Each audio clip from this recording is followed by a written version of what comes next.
흔히 사람들이 그런 얘기를 해요.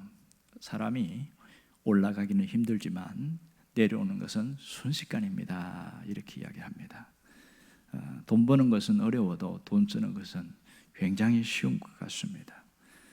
건강을 위해서 체력을 단련하고 몸을 건강하게 하는 것은 상당한 시일이 걸리지만 체력이 떨어지게 하는 것은 굉장히 쉽습니다. 아무것도 안 하고 가만히 있으면 됩니다.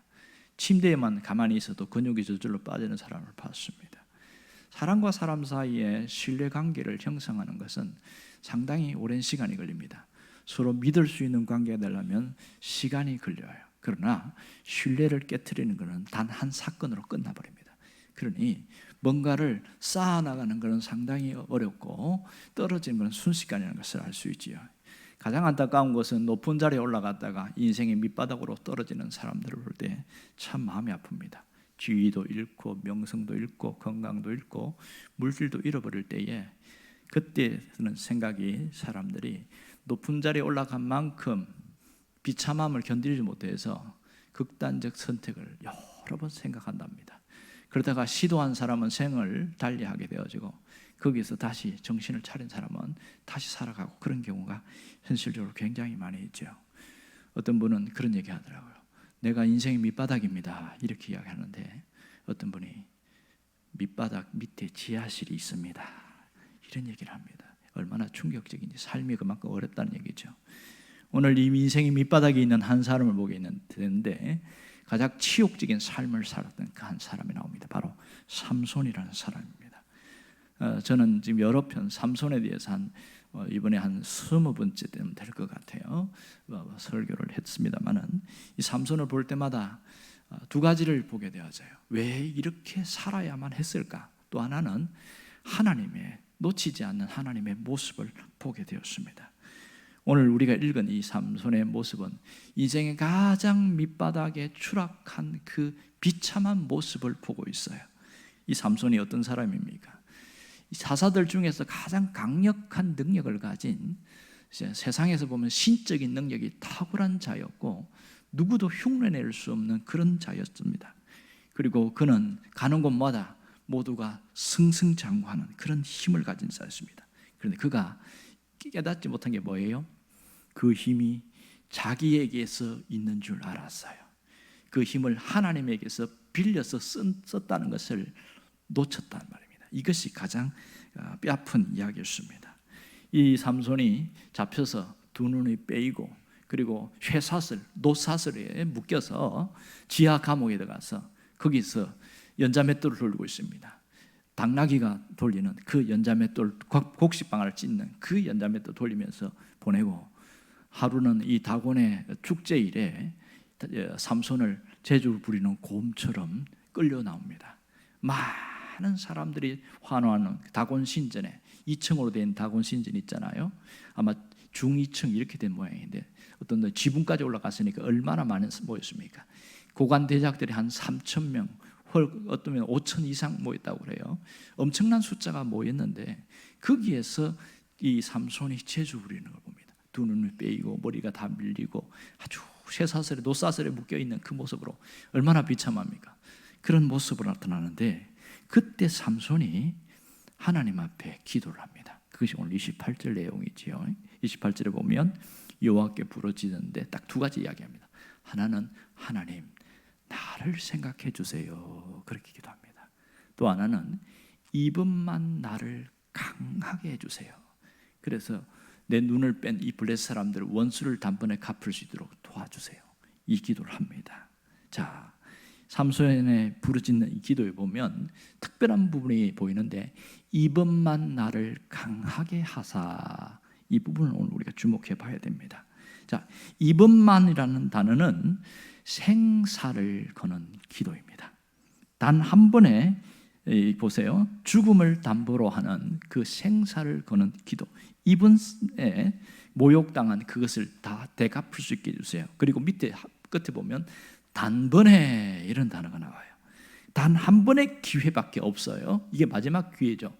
단번에 한 번의 기회에 모든 것을 역전시킬 수 있게 해주세요. 그런 내용이겠죠. 자, 상황을 보면 상당히 이 극과 극을 하는 대치된 장면을 볼 수 있습니다. 지금 두 눈을 빼인 채 머리가 밀리고 아주 그냥 거지 같은 옷을 입고 묶여가지고 온 이 삼손의 모습, 그리고 거기서 삼손을 보면서 낄낄대면서 야유하고 그 다음에 아주 모욕적인 말을 하는 이 군중들과 사람들, 거기 있는 블레셋 사람들의 모습, 너무나 대비되는 그런 장면입니다. 삼손이 앞이 안 보이니까 어떤 소년에게 의지해서 가잖아요. 드듬드듬 하면서 가는데 소년에게 뭐라고 이야기합니까? 이 신전을 버티는 기둥이 어딘지 나를 안내해달라. 신기한 것은 이 소년이 아마 어떤 자인지 잘 모르지만 삼손에게 그렇게 안내를 하는 거예요. 그 두 기둥을 잡고 거기서 기도하는 것이 오늘 이거입니다. 주님, 제가 마지막 드리는 기도 같습니다. 하나님, 나로 한 번만 강하게 해주세요. 이 기도를 하고 있는 겁니다. 그는 정말 화려한 어떤 출발을 했지만 마지막에는 못난 인생으로 그렇게 추하게 끝나버린 그 모습에서 우리는 깊은 것을 생각할 수 있습니다. 자, 오늘 이 삼손의 이번만 나로 강하게 해주세요. 이 부분을 눈여겨보아야 됩니다.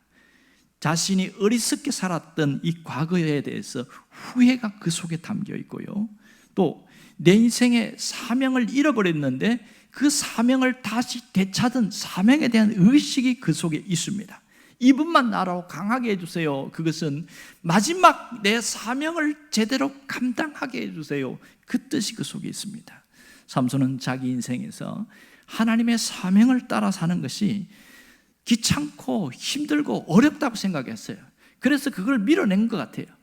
자기 육체를 따라 살았어요. 자기 눈에 보이는 대로, 자기 하고 싶은 대로 그렇게 설치고 살았는데 인생의 마지막에 두 눈 빼고 나서 정신이 차린 거죠. 그때 깨달은 게 뭐냐면 가장 소중한 것은 내게 맡겨주신 그 사명을 붙들고 사는 것이다.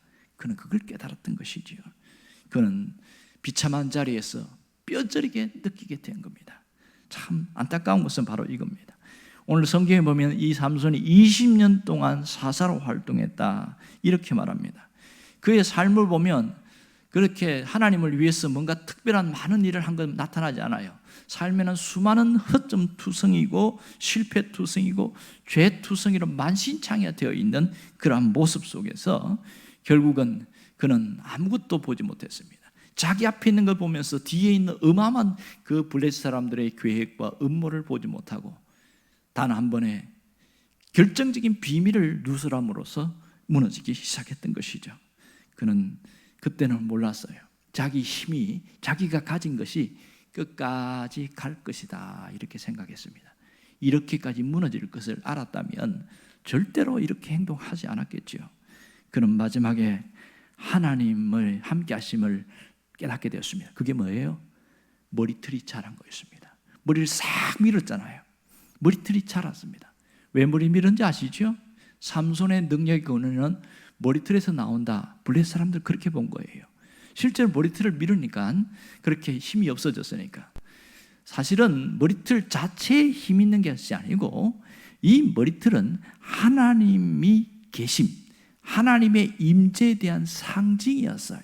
그런데 머리털을 밀고 나니까 하나님의 떠남의 상징이 머리털을 밀은 겁니다. 능력은 머리털에서 나오는 것이 아니라 하나님께 나온 것을 합니다. 그런데 머리털이 자랐다는 것은 하나님이 떠나지 않으셨구나, 그것을 얘기하고 있는 거예요. 그때 삼손은 철저하게 자신을 돌아보게 된 것이죠. 오늘 이 삼손의 기도를 통해서 우리는 중요한 교훈을 받을 수가 있습니다.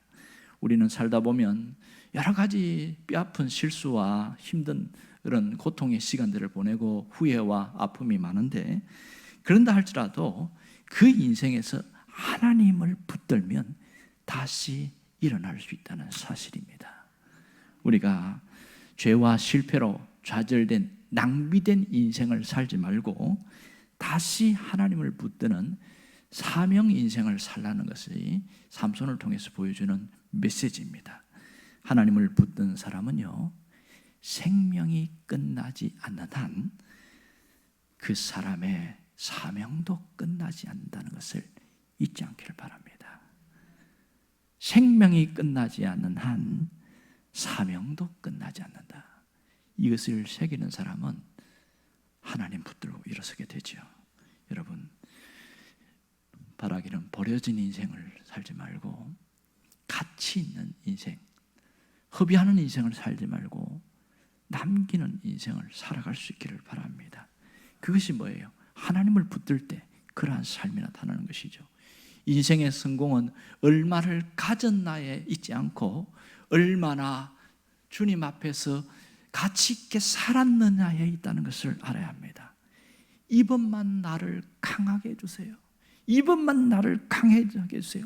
이것은 삼손의 절박한 기도요, 그의 신앙 고백이었습니다. 그의 자신의 삶의 가치를 깨닫고 그가 이제는 마지막이지만 다른 인생을 살겠다는 결단이었습니다. 여러분, 우리에게 이런 기도가 있어야 돼요. 하나님, 이번만 나를 강하게 해주세요. 이런 삶을 살 때 가장 가치 있고 명예로운 삶을 살 수 있습니다. 어쩌면 오늘 하루는 이것으로 다시 돌아오지 않는 하루입니다. 이 하루를 나로 강하게 해주세요. 이번만 나로 강하게 해주세요. 그 기도는 우리의 삶을 완전히 바꿔놓을 수 있는 겁니다. 여러분, 무엇을 남기기를 원하십니까? 어떤 말을 듣기를 원하십니까? 우리의 인생을 끝낸 이후에 사람들은 좋은 말을 듣기를 원합니다. 하지만 그 사람이 살아온 삶을 통하여 나타나는 경우가 많아요. 가끔 장례식장에 가게 되어지는 경우가 있는데 가보면 어떤 장례식 하는 거 보면 호실에 사람이 없어요. 깜짝 놀라겠어요. 사람이 없어요. 그 안 봐도 충분히 짐작할 수 있습니다. 아, 이 사람은 잘못 살았나 보다. 오죽하면 이렇게 마지막 떠나는 그곳에 찾아오는 사람이 없을까?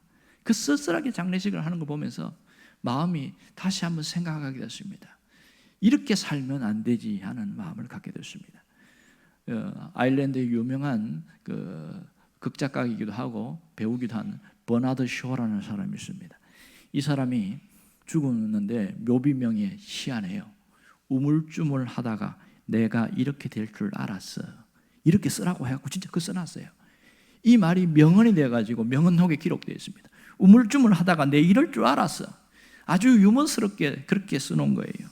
이 말은 그냥 액면 그대로 해석하면 죽을 준비를 제대로 하지 않아서 후회하는 삶을 살았다는 것을 유머로 표현했습니다. 그런데요, 어떤 분이 이것을 다르게 해석한 걸 봤어요. 뭐라고 그러냐면, 내가 죽음을 피해서 이렇게 저렇게 오래 살려고 살아왔지만 기껏 죽음을 피해갔는데 결국은 내가 죽음을 피할 수 없다는 걸 알았다. 그렇게 깨달았다는 거예요. 버나드 쇼는 95세까지 살았어요. 상당히 장수했지요.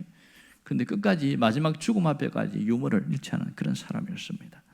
여러분, 사람 누구나 죽는 걸 알고 있습니다. 하지만 우리는 죽음을 인식하지 않고 살아갑니다. 설사 장례식장에 간다 할지라도 저 사람이 죽음과 나의 죽음을 깊이 생각하지 않고 살아갑니다. 왜냐하면 나는 살아있고 앞으로도 잘 살 것이고 계속 살 것이라고 생각합니다. 그런데요, 어느 날 갑자기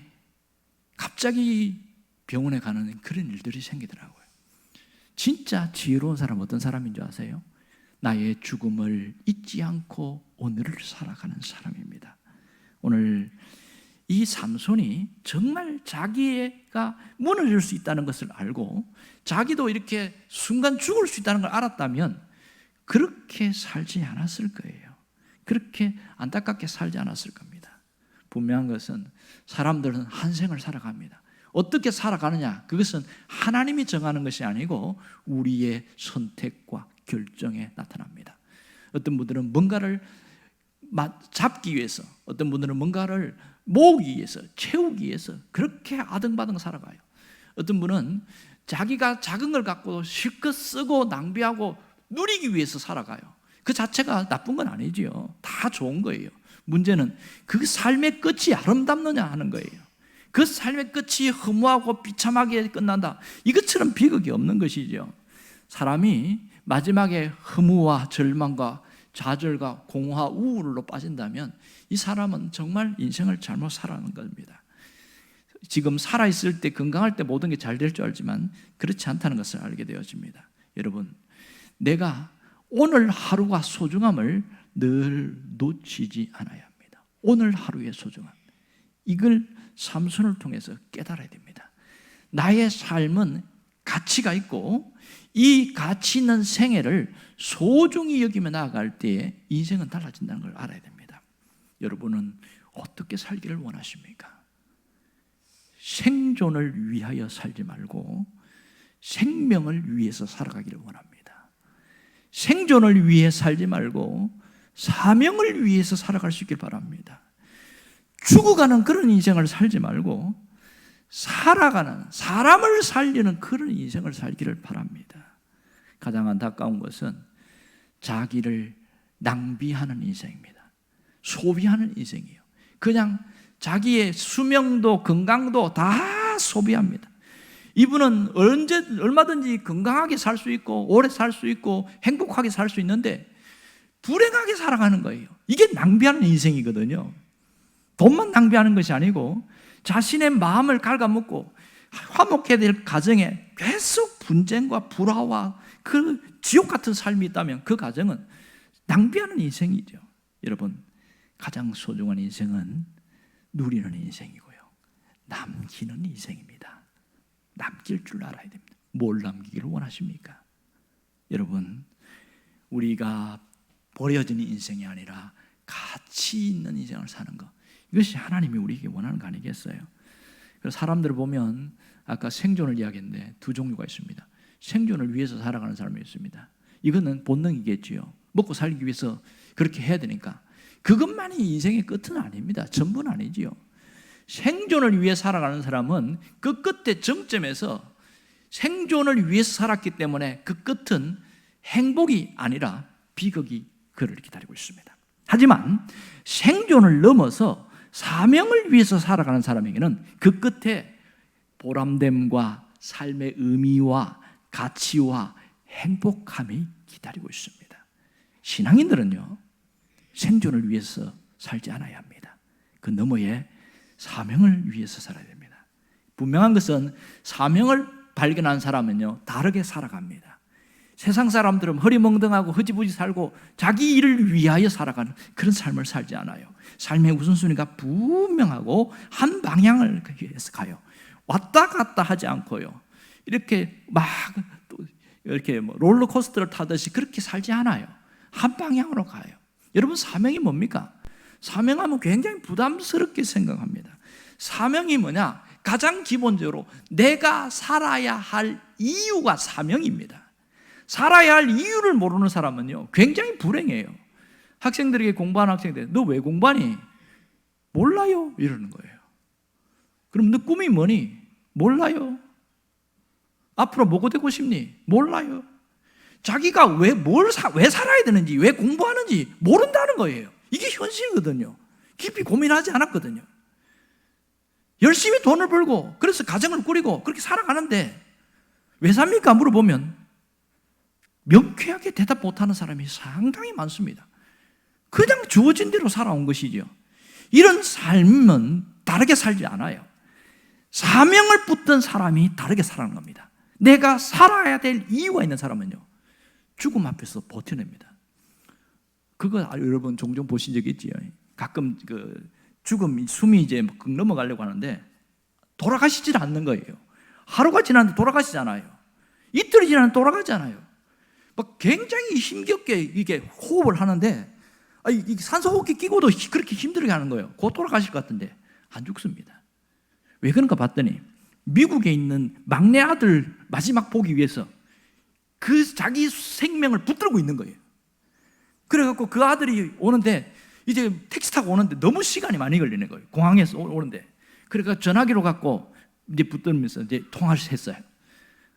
아버지, 저 내렸습니다. 조금만 기다려 주세요. 아버지, 제가 가고 있습니다. 택시 타고 가고 있습니다. 하면서 막 그렇게 마지막 인사하는 거죠. 너무너무 고마웠다고, 감사하다고.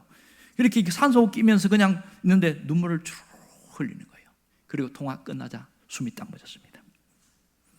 마지막 생명을 붙들고 있는 사람도요, 살아야 할 이유가 있는 사람은요, 버텨내더라고요. 건강한 사람도 살아야 할 이유를 붙든 사람은요, 무슨 일이든지 해냅니다. 이게 중요한 거예요. 그게 사명이라는 겁니다. 신앙인에게 사명은 하나님의 뜻을 발견하는 거예요. 내가 살아야 할 이유와 함께 그 속에 하나님의 뜻이 있다.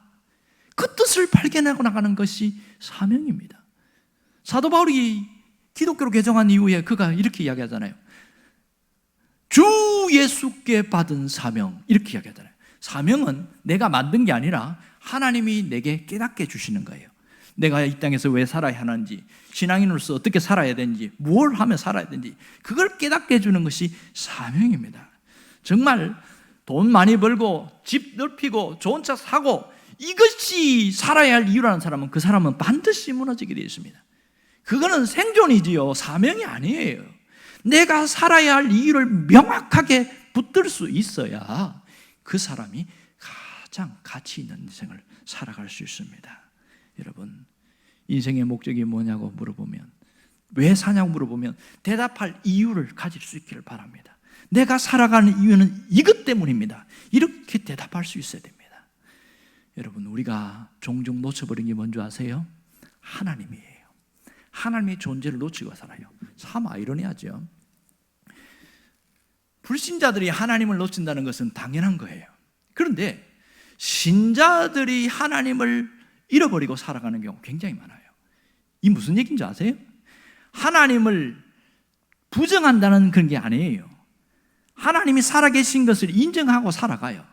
그런데 내가 살아가는 삶의 현장에 거기 하나님의 살아계심을 인정하고 있냐는 거예요. 아니에요.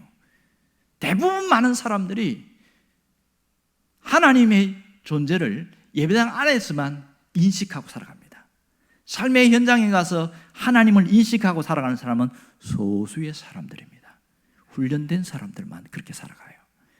분명히 하나님이 내가 학교에 있든지 직장에 있든지 사업을 하든지 뭘 하든지 하나님이 여기 계신다는 걸 알아요.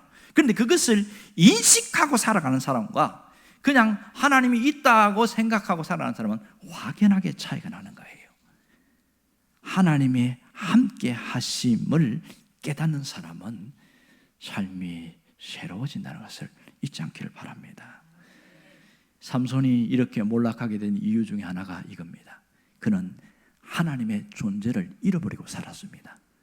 그는 특별한 나실인 하나님으로부터 특별한 존재로 부름받았는데 살아가는 삶의 모습을 보면 하나님의 존재를 인식하는 부분이 별로 없어요. 하나님을 잃어버리고 살아갔습니다. 하나님의 함께 하심이 얼마나 소중한지를 모른 거예요. 하나님의 함께 하심을 안다는 게 뭐예요? 하나님의 임재를 느끼는 거죠. 아, 하나님이 나와 함께 하고 있구나. 그러면 굉장히 안 좋은 일이 확 생겼어요. 성질이 확 나요. 그런데 하나님을 딱 한번 생각하는 사람은요, 참을 줄 알아요. 그리고 에이씨 하고 팽개치려고 딱 한 사람이 하나님을 딱 생각한 사람은 하나님, 그러면서 그 마음을 추스립니다. 자기 성질도 자기 기분도 하나님을 인식하는 사람은요, 자기 생각대로 살아가지 않습니다. 이게 얼마나 중요한지 몰라요. 아침에 눈을 떴는데 하나님이 딱 생각되는 사람은요, 그 사람은 진짜 믿음이 좋은 사람이에요. 이게 그냥 되는 게 아니거든요. 훈련을 통해서 되어집니다. 하나님이 계시는구나, 다 믿어요. 하지만 지금 하나님의 살아계심을 인식하고 살아가냐, 그건 별개의 문제입니다. 삼손이 하나님의 임재를 느끼고 살았다면 이렇게 몰락하지는 않았을 거예요. 그가 하나님 임재를 철저하게 깨달을 때가 언제예요? 그 다곤 신전에 그 지하 감옥에서 연자맷돌 돌리고 있을 그때에 가장 많이 하나님의 임재를 느끼고 체험했습니다. 저는 삼손을 보면서 두 가지를 느낍니다.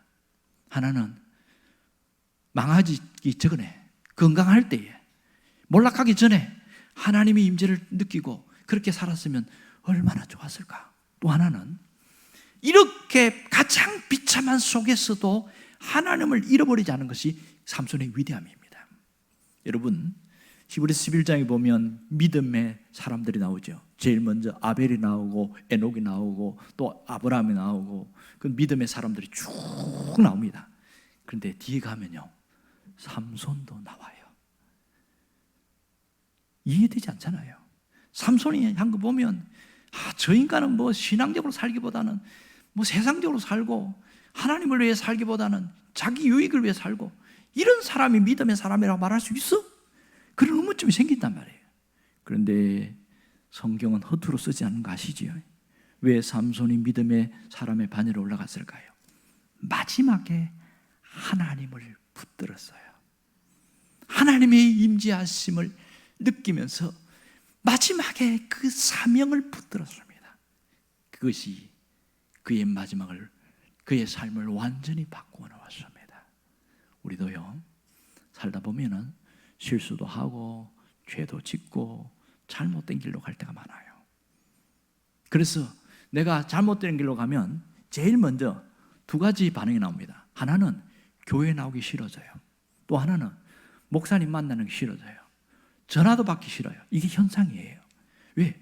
양심이라는 게 있어가지고 자꾸 밀어내는 겁니다. 그런데요, 그럴지라도 하나님이 나와 함께 하신다 믿으면 달라집니다. 하나님은 그래도 나를 좀 받아주시는 분이야. 그리고 꾸역꾸역 그 만신창에 된 그 마음과 그 몸으로 예배당에 나온단 말이에요. 예배당 나올 때 제일 먼저 누구를 생각해요? 하나님이시죠. 이런 사람에게 하나님의 은혜가 더 많이 임하는 거 아세요? 바울은 그걸 체험하고 로마서 6장에 죄가 많은 곳에 하나님의 은혜도 넘치도다 이렇게 말했습니다. 이 말은 죄를 지으라는 얘기가 아니에요. 철저하게 죄임을 인식하는 사람에게는 그 하나님의 은혜가 얼마나 소중한지를 깨닫는다는 겁니다.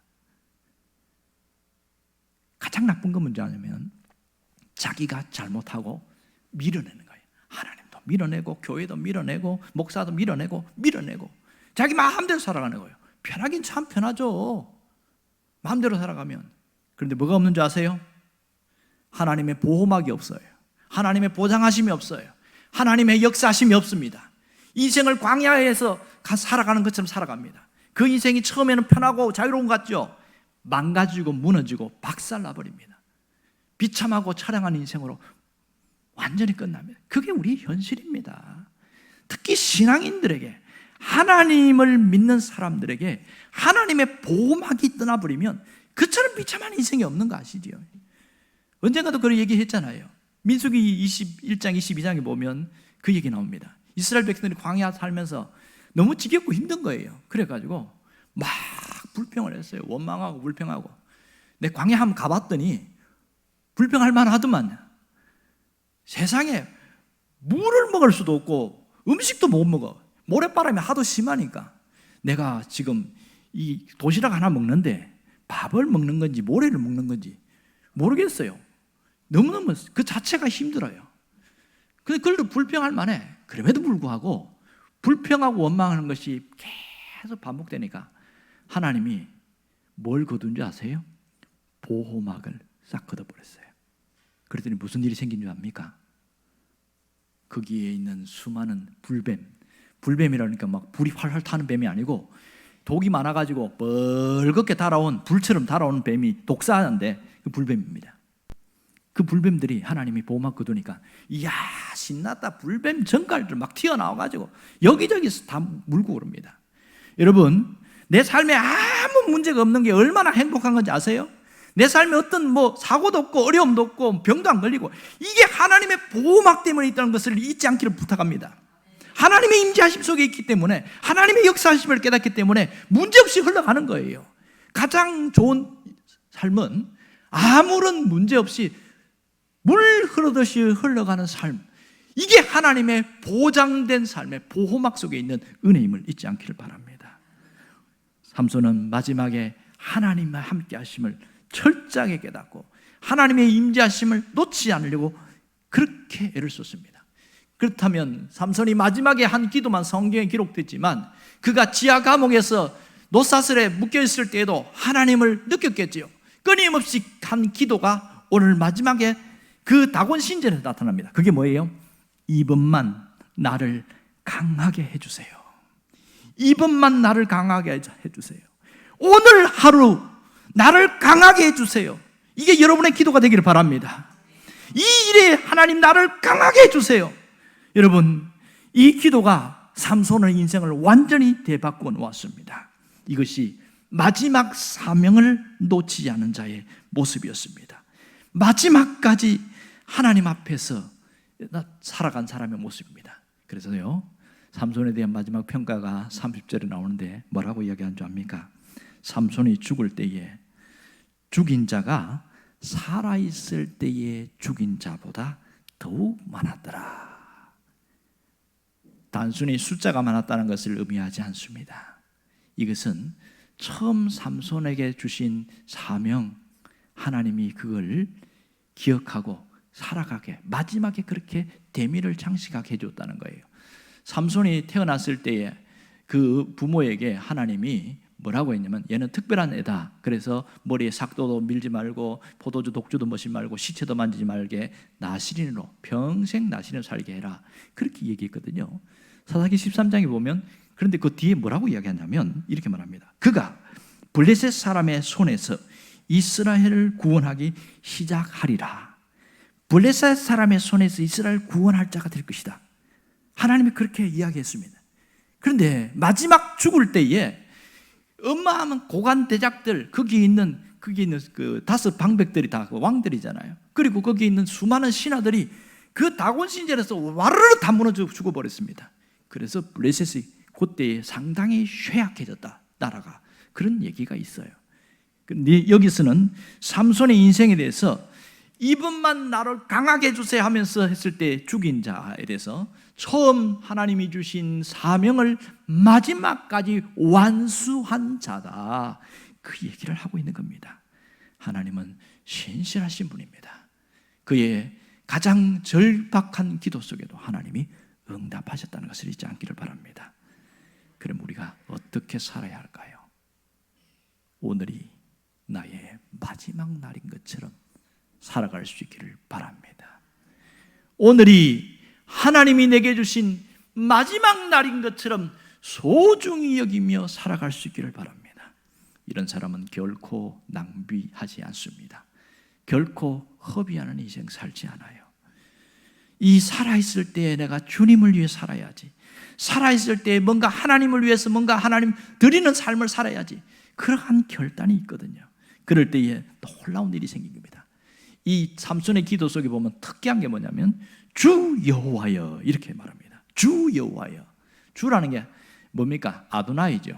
나의 주인이신 하나님이여, 이런 뜻이란 말입니다. 그러니 삼손이 이 기도 속에서 마지막을 갈 수 있는 것은 그가 그 모든 것이 무너진 거기에서 진정으로 하나님을 인생의 주인으로 인정하고 살았다는 사실을 놓치지 않기를 바랍니다. 나의 주인이신 하나님, 하나님은 내 인생의 주인이시다. 내가 마지막 죽음 앞에서도 하나님은 나의 주인이시다. 그걸 고백했단 말입니다. 그가 복음을 위해서 마지막 자기 사사의 사명을 위해서 끝까지 살았던 사람입니다. 그렇다면 우리가 결심해야 될 게 있습니다. 생존을 위해 더 이상 살기보다 생명 살리를 위해서 살아갈 수 있기를 바랍니다. 생존보다 더 소중한 것은 생명 살리는 일입니다. 우리를 교회에 보낸 이유가 뭐예요? 하나님께서 기뻐하는 일을 하기 위해서 보낸 거 아니겠어요? 하나님이 기뻐하는 일이 여러 가지가 있는데 그 중에 하나가 영혼을 구원하는 일입니다. 전도하는 일입니다. 가장 힘든 일이기도 하지만 그러나 하나님이 가장 기뻐하는 일이기도 합니다. 11월에 우리가 행복 어떤 축제를 합니다. 이 일을 위해서 우리가 함께 결단하고 기도할 수 있기를 바라고요. 특별히 태신자 카드 작성하고 함께 해보자는 거죠. 안 되면 할 수 없는 거지. 해보지도 않고 안 된다고 포기하는 그런 사람이 제일 어리석은 사람 아니겠어요? 내가 할 수 있는 데까지 최선을 다해서 해보는 거예요. 이름 적고 기도하고 그리고 한번 찾아보고, 마지막까지 안 되는 것은 그건 내 소관이 아니에요. 나는 내 할 수 있는 데까지만 최선을 다하는 것. 이 일을 할 때 하나님이, 나의 삶에 하나님이 가장 기뻐한다는 걸 잊지 않기를 바랍니다. 여러분, 마지막까지 생존을 위해 살기보단 사명을 위해 살아갈 수 있기를 주의 이름으로 축원합니다.